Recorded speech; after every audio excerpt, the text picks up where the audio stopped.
Catania, Sicily, February 5th, 251 after Christ. The Mediterranean sun burns over the city at the foot of Mount Etna when a 15-year-old teenager is led from the Roman tribunal. Her hands are bound, but her eyes remain steady, without tears, without pleas. The proconsul Quintianus has just ordered her final ordeal, and his fury still echoes in the stone walls of the tribunal, because 4 days ago she was gravely ill after the tribulations that he himself ordered. And now she stands before him, completely healed, as if nothing had happened. The crowd gathers in the narrow streets of Catania as they take her to the designated place. Some whisper, others look away. Many know who she is and what she represents. She wears only the red veil that she received years ago, the flammeum of consecrated virgins, and this crimson fabric contrasts with the paleness of her young skin under the merciless sun. The heat is suffocating, typical of Sicily even in February, but she walks as if she were going to a banquet, not to her final testimony.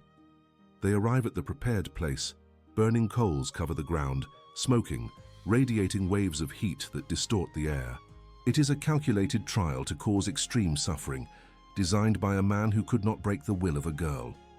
The guards place her over the burning embers, and the heat becomes unbearable, impossible to resist humanly. But then something happens that no one expected. The earth begins to tremble, first a light tremor, then increasingly strong waves shaking all of Catania.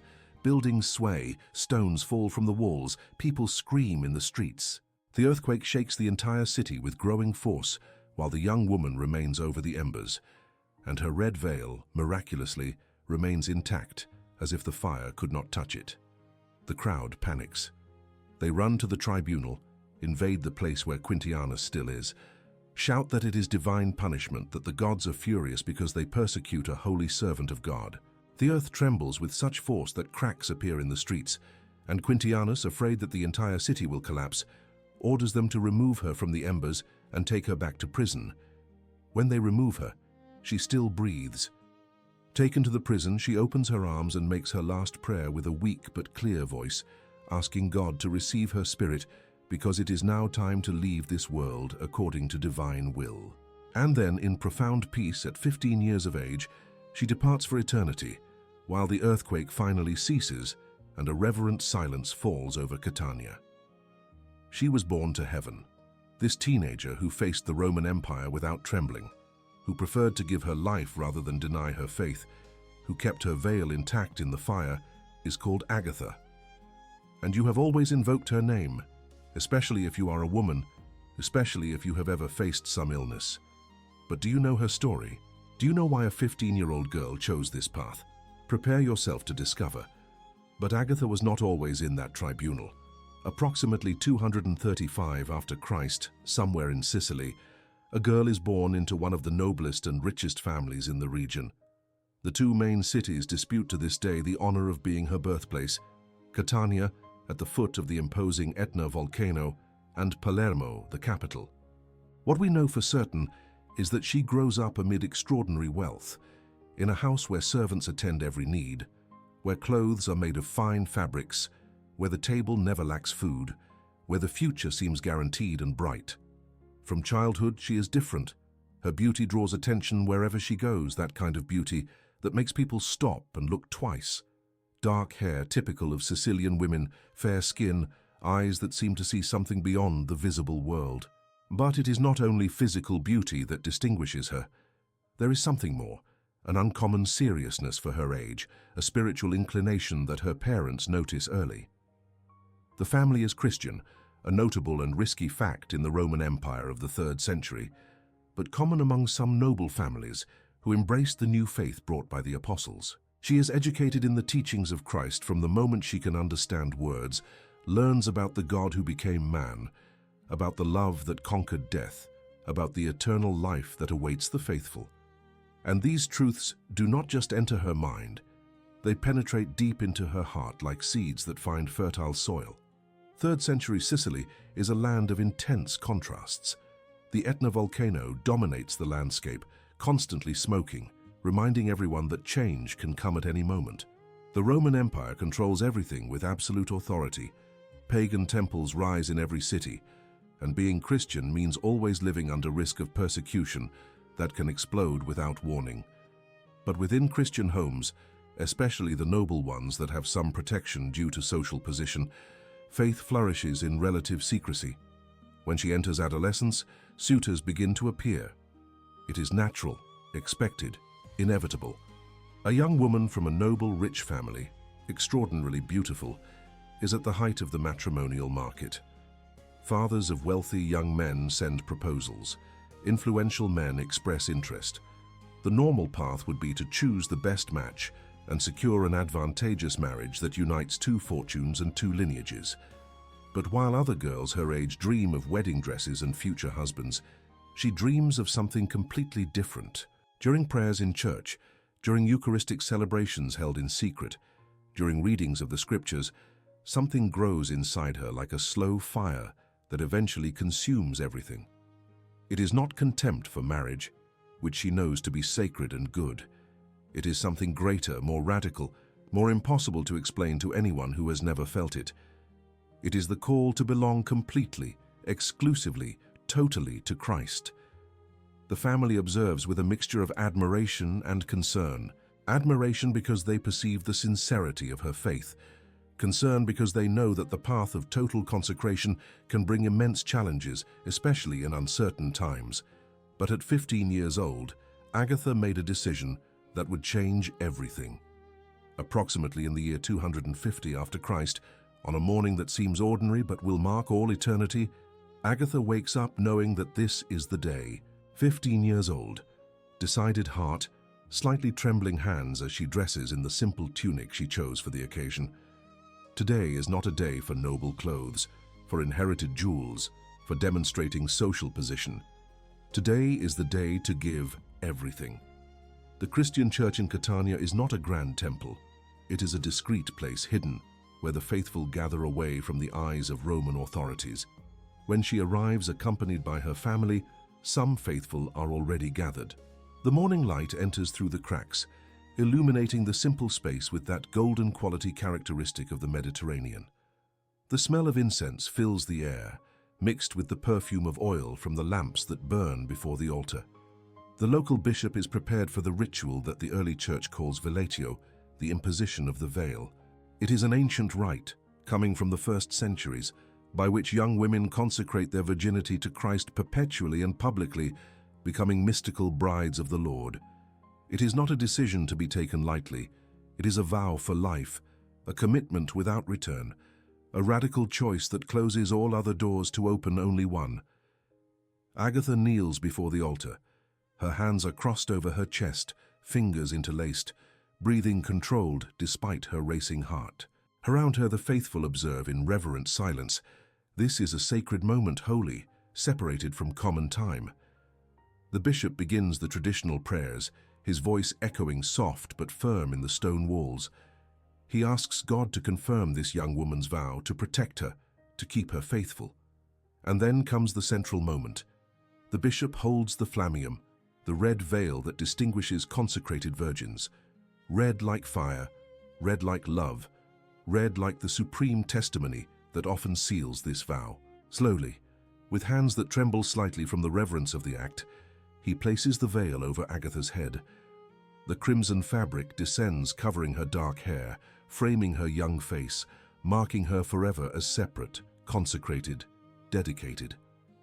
Agatha speaks her vow, words simple but profound. She promises to preserve her virginity for Christ alone. She promises to renounce worldly marriage. She promises fidelity until death. Her voice does not waver. There is no hesitation, no doubt, no regret. It is a choice made with the fullness of freedom, and that freedom paradoxically comes from surrendering everything. The faithful respond with prayers of blessing. Her family cries quiet tears, moved by the beauty and seriousness of the moment. The bishop completes the ritual, and when Agatha rises from her knees, she is different. The veil marks her visibly, the vow marks her invisibly. She is now a bride of Christ, separated from the world, living in the world, but no longer belonging to it. This moment, this choice, will define everything that follows, because what begins in peace in that hidden church in Catania will lead to confrontation in the Roman tribunal. What begins with the red veil will end with the red veil intact in the fire. What begins with a vow of love will conclude with the supreme testimony of that same love. But between the veil and the fire, there are years of living that radical consecration. After the Velatio, Agatha's life does not change externally in dramatic ways. She does not leave home. She does not go to a convent, because organized convents as we know them do not yet exist in the 3rd century. She continues living in her family's house, but now everything has different meaning. The noble house becomes her cloister. Daily activities become her prayer. Interactions with servants and family become her ministry. She rises early, while the sky over Sicily still shows stars fading before the dawn. Her first prayer of the day is always for her divine spouse, thanking for the night, asking for grace for the day ahead. She reads the scriptures that the family guards carefully, precious copies that few have access to. She meditates on the words of Christ, lets them penetrate her heart, transform how she sees everything around her. During the day, she serves the poor who come to the house. This is her passion, her joy. With the red veil marking her as consecrated, she distributes food, care, attention to those whom society considers unworthy. The servants are surprised by how she treats beggars with the same respect she would show to a Roman senator. For her, each poor person is Christ himself, according to the words of the Master. Her beauty continues to be remarkable, but now there is something more in her gaze. It is depth that comes from inner life. It is peace that comes from belonging completely to someone who loves perfectly. People who knew her before the consecration and see her after notice the difference. It is as if the red veil that marks her externally reflects internal reality that only those with spiritual eyes can fully perceive. The noble suitors who previously sought her now hear definitive response. She is already married, to the King of Kings, to the Lord of Lords, to one who loved her so much that he gave his life for her. Some accept this response with respect. Others, offended in their pride, begin to murmur, "How dare a mortal woman refuse advantageous proposals to live in supposed mystical marriage?" But Agatha remains firm. Her vow is not negotiable. Her consecration is not temporary. Her heart belongs to Christ, and nothing and no one will change this. She lives her life with that interior freedom that only those who have given everything away know. Paradoxically, in renouncing everything, she gained everything. In surrendering her freedom to Christ, she found true freedom that nothing in this world can offer. The years pass. Agatha grows from teenager to young woman. The red veil continues marking her, and her reputation as holy woman spreads through Christian communities in Sicily. People ask for her prayers. She prays for them, intercedes, serves. Her life is simple externally but intensely rich internally. Each day is offering to the divine spouse. Each action is act of love. But then comes the year 250 after Christ, and with it comes the storm. Emperor Decius, ruling in Rome, has decided that Christians are a threat to the empire. They refuse to offer incense to the emperor's statue. They refuse to acknowledge the divinity of the state. They put God above Caesar. This cannot be tolerated. Decius issues edicts demanding that all subjects of the empire prove their loyalty by offering sacrifice to the pagan gods and to the emperor. Those who refuse will be punished severely. The persecution spreads across the empire like wildfire. In every province, in every city, Christians face terrible choice: deny the faith or face consequences. Some apostatize, unable to bear the pressure. Others flee, hiding in deserts and mountains. Still others face tribunals with courage that only supernatural faith can explain. In Sicily, the persecution arrives with all its force. The proconsul Quintianus, representing imperial authority in the region, receives direct orders to enforce the edicts. He must identify Christians, make them apostatize, or punish them exemplarily. And Quintianus is an efficient, ambitious man who sees in this persecution opportunity to demonstrate his effectiveness and advance his career. When Quintianus hears about Agatha, his interest is piqued for multiple reasons. First, she is from a very wealthy, noble family, property that could be confiscated if she is condemned. Second, her extraordinary beauty is known throughout the region, and men like Quintianus always desire what they cannot easily have. Third, the fact that a noble woman chose to live as consecrated virgin instead of marrying advantageously offends Quintianus's worldly values. So Quintianus decides to act. He sends soldiers to arrest Agatha and bring her before him. The charge is formal: refusal to offer sacrifice to the pagan gods according to imperial edict. But Quintianus's real intentions are more complex. He wants to possess her, wants to break her will, wants to force her to renounce that consecration that he considers foolishness. When the soldiers arrive at the noble house, Agatha is ready. She knew this day would come. From the moment she received the red veil, she knew that vow could cost her everything, even her life. She kisses her family goodbye, asks for their prayers, and goes willingly with the soldiers. There is no resistance, no drama, just serenity of someone who knows where she is going and why. The streets of Catania watch as the soldiers lead the young consecrated virgin to the proconsul's tribunal. Some cry, others pray in silence. Many wonder what will happen now. Agatha walks with her head held high, the red veil marking her as Christ's bride, and her face reflects peace that the world cannot understand. The tribunal of Quintianus is imposing place. Stone columns, Roman symbols of power everywhere, the proconsul's elevated seat from where he judges.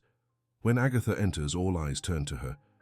Her beauty is even more remarkable in that austere setting, and the red veil stands out like crimson flower in a field of stones. Quintianus observes her with eyes that mix desire and anger. He begins the interrogation with tone that pretends to be paternal, almost friendly.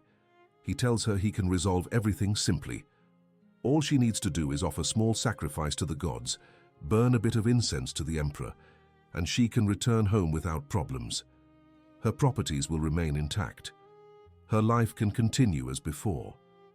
But Agatha's response is firm and clear. She will not offer sacrifice to false gods. She will not deny the true God. Her life belongs to Christ, and she will not betray him for any benefit that this world can offer. Quintianus's pretense of friendliness begins to crumble. He warns about consequences. She remains firm. He threatens torture. She does not waver. Then Quintianus changes tactics. If he cannot convince her with threats, maybe he can corrupt her morally first. He orders Agatha to be taken to the house of Aphrodisia, a woman who runs a place of prostitution in Catania. The plan is calculated and cruel. Keep Agatha there for 30 days, expose her to corruption, wear down her resistance, destroy her purity that she values so much. Agatha is taken to Aphrodisia's house. The place is everything that opposes the consecrated life she chose. But Aphrodisia and the other women there quickly realize they are facing someone different. Agatha does not judge them. She does not treat them with contempt. On the contrary, she shows compassion, speaks to them about God's love, about redemption always possible, about mercy that never runs out. For 30 days, Aphrodisia tries everything: temptation, persuasion, manipulation, seduction. Nothing works. Agatha remains firm, her heart anchored in Christ. She prays continuously, the red veil marking her as separated, her interior life so intense that external corruption cannot touch it. Aphrodisia finally gives up and sends message to Quintianus admitting defeat. This woman is too firm in her religion to be corrupted. Quintianus's fury explodes when he receives this news. If he cannot corrupt her, he will break her with pain.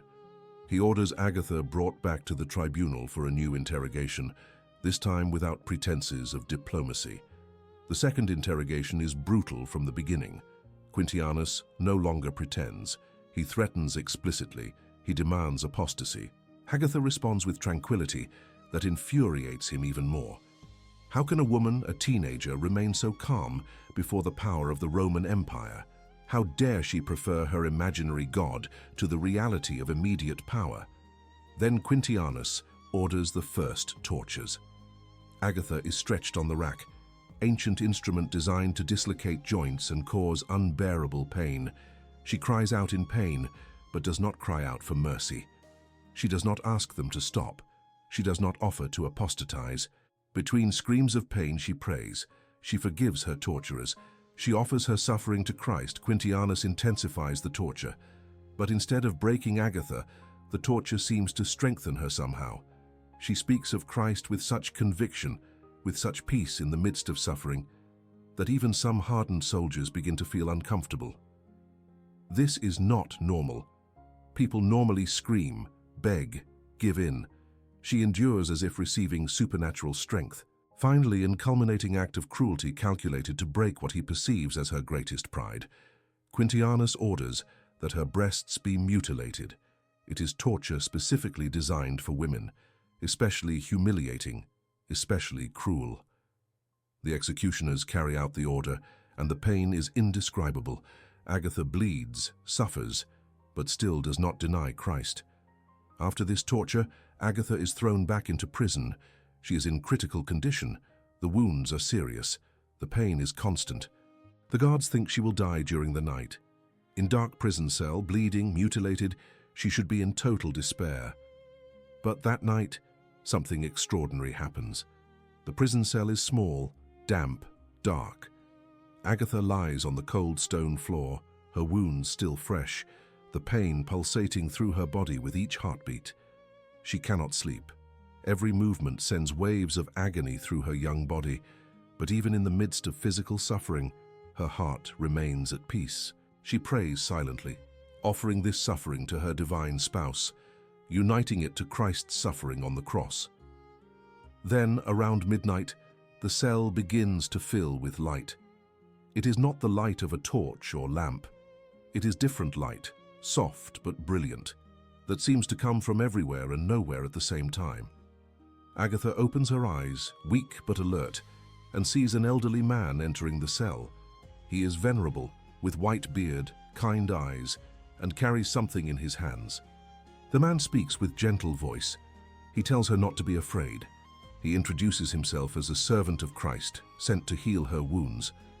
Agatha, with her knowledge of the scriptures and traditions, recognizes immediately who this is. It is Saint Peter, the prince of the apostles, the fisherman who became rock upon which Christ built his church. Peter, who died martyred decades ago, now appears to the young martyr to comfort and heal her. Saint Peter kneels beside Agatha. He places his hands over her mutilated wounds and prays.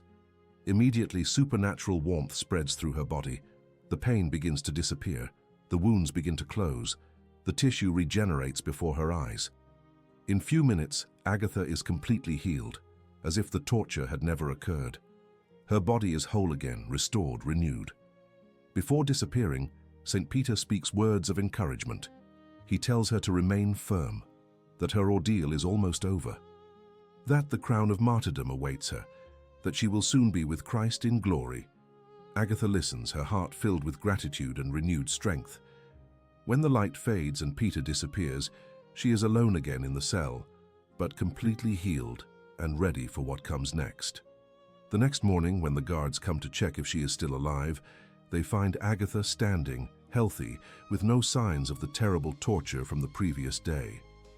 The news spreads quickly. Quintianus hears and his fury reaches new levels. How is this possible? Who healed her? Could the Christian God really be so powerful? 4 days after the miraculous healing, Quintianus orders Agatha brought once again to the tribunal. He is determined now. No more games, no more attempts at persuasion. If she will not apostatize, she will die. But she will die after suffering everything he can inflict. The final confrontation is about to begin. And it is this confrontation that brings us back to where we started. Catania, Sicily, February 5th, 251 after Christ. The tribunal, the sentence, the burning coals, the earthquake, the peace, and finally the eternal rest. But now you know the whole story. Now you understand not just what happened, but why it happened, and who this woman was who faced it all. Now let's talk about what this means for you today. You might be wondering, why does this story matter 20 centuries later? What does a teenager from ancient Sicily have to do with your life today? The answer is everything. Because what Agatha represents is timeless, and what she can do for you through her intercession is real and powerful. Agatha is one of the 7 women named in the Roman canon of the Mass, the most ancient Eucharistic prayer of the Catholic Church. Think about this for a moment. In 2,000 years of church history, with countless saints and martyrs, only 7 women are named in the central prayer of the Mass: Mary, the Mother of God, and then 6 martyrs: Agatha, Lucy, Agnes, Cecilia, Anastasia, and Felicity. This is not random honor.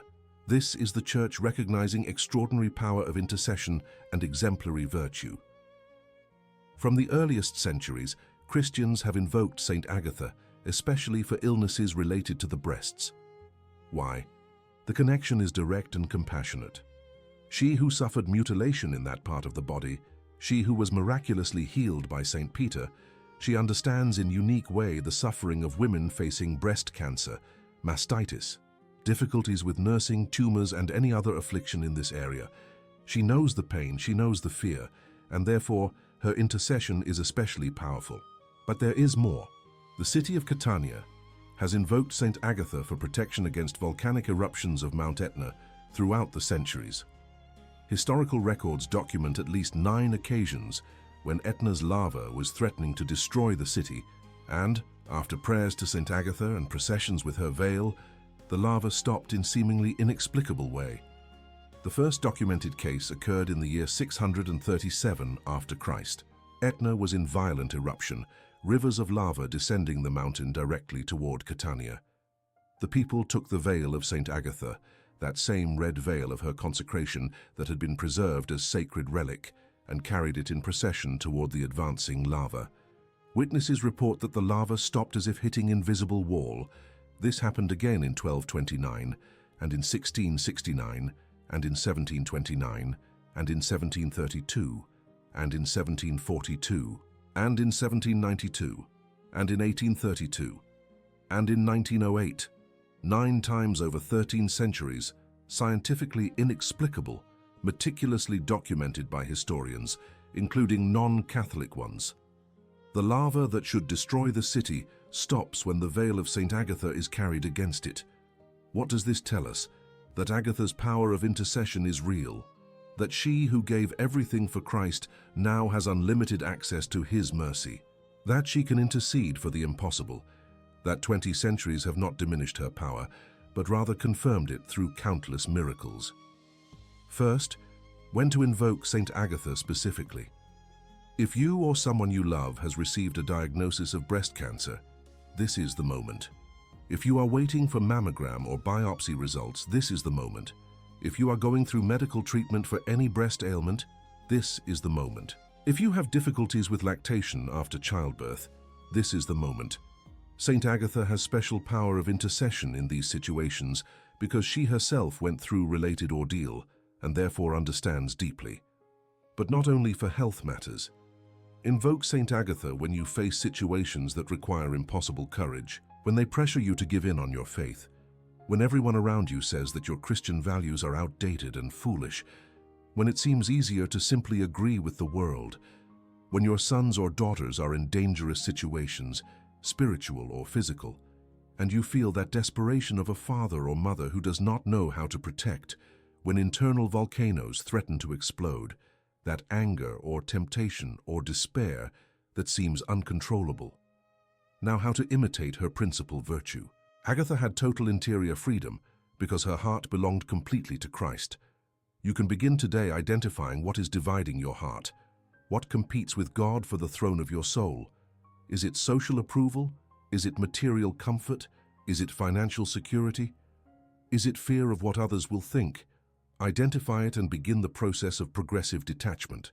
Over 20 centuries, Saint Agatha has miraculously healed women whom doctors considered hopeless cases, diagnoses that seemed definitive sentences, treatments that seemed useless in the face of the severity of the illness. How many women today face difficult diagnoses in medical offices? How many mothers wake up at dawn worried about exams, biopsies, results that can change everything? Practical steps begin with simple daily prayer. You do not need complicated formulas. It can be something direct. Saint Agatha, young martyr who offered your life to Christ, intercede for me in this ordeal. You who were healed by Saint Peter, ask Jesus to heal me. If you are asking for another person, Saint Agatha, intercede for the one I love who faces this illness. Take this request to your spouse, Christ. Consider making a 9-day novena, praying specifically for her intercession, having an image or medal of Saint Agatha as a visual reminder that she is interceding for you. If possible, participating in the liturgical celebration on February 5th, joining the millions who on that day especially invoke her name. And understand something fundamental.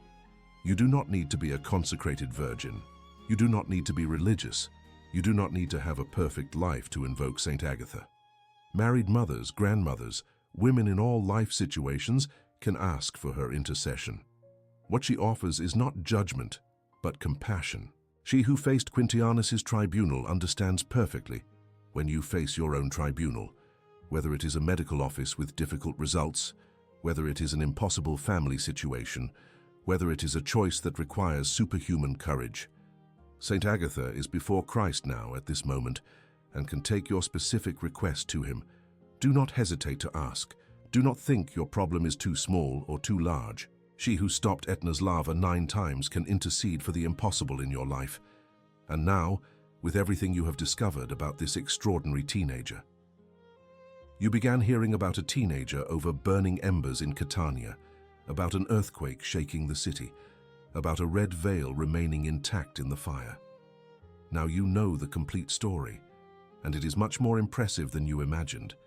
She was not just a distant martyr from 20 centuries ago. She was a real person, with a name, with a family, with choices. She was Agatha, born in a noble family at the foot of Etna, educated in the Christian faith, most beautiful in the eyes of the world, with a promising future guaranteed. She had everything that our culture says matters: beauty, wealth, social position, suitors competing for her hand. She could have chosen the easy path, the advantageous marriage, the comfortable life that her position guaranteed. But at 15 years old, she made a radical choice that would change everything. She received the red veil of consecration and became the bride of Christ. Not by obligation, not because she had no options, but because she understood something profound about true freedom. Freedom is not doing what you want. Freedom is belonging totally to the one who loves you perfectly. Remember that tribunal in Catania? February 5th, 251. Agatha at 15 years old before Quintianus. The earthquake shaking the earth while she gave her final testimony. Now you know why she had that impossible peace on her face. Because her heart was free. Free from fear. Free from attachment to this world. Free to love Christ above all. And nothing that Quintianus did could touch that interior freedom. Before knowing her story, she was just a name that you perhaps invoked. Now she is a real person, you know. Before, you did not know she was only 15 years old. Now you are impressed by the courage of a teenager. Before, you did not know about the red veil of consecration. Now you understand the meaning of radical freedom. Before, you did not know she is among the 7 women named in the canon of the Mass. Now, you perceive the unique privilege this represents. Saint Agatha is not a dead and distant saint. She is alive in the presence of God, before the spouse she chose at 15 years old and for whom she gave everything. At this exact moment, she can take your request to Christ, especially if you or someone you love faces breast cancer or any illness, especially if you need courage for an impossible situation, especially if your children are in danger and you do not know how to protect them.